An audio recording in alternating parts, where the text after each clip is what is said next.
बिस्मिल्लाहिर्रहमानिर्रहीम अस्सलामुअलैकुम। उम्मीद करनी आ सारे मेरे बहन भाई ठीक हो सो। अज मैं बनाई पई हाँ दही भल्ले।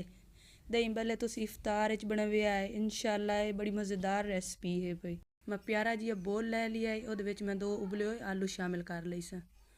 एक प्याली दे बराबर मैं इहदे विच फुल्कियां शामिल कर लई सा। फुल्कियां मैं 2 ਤੋਂ 2.5 घंटे पहले भिगो के रख लिया है।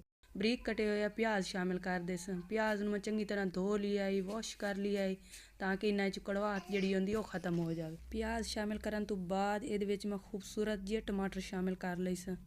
टमाटर नूं मैं बरीक बरीक कट लिया है। हुण मैं इहदे विच 1 प्याली खीरियां दी शामिल कर लई सन। खीरे शामिल करन तो बाद इहदे विच मैं 1 प्याली दही दी शामिल करे सन। बिस्मिल्लाहिर्रहमानिर्रहीम।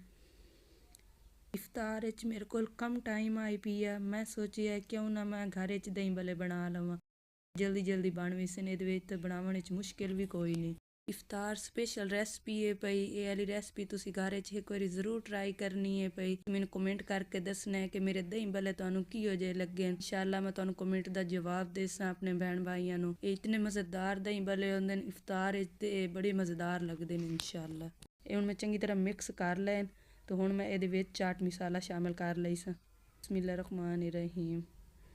अगर तुहानू मेरी ये रेसिपी पसंद आ रही है तो मेरी इस वीडियो नू लाइक शेयर सबसक्राइब करना ना भूलिया है। बैल आइकन नू भी दबा दिता करो ताकि आवन वाली हर रेसिपी मेरी तुहाडे तक जल्दी पहुँच जाए। मैं बड़िया सस्तियां ते हेल्दी रेसिपियां बनाईनी आ ताकि मेरे बहन भाइयों नू बनावन च मुश्किल ना होवे।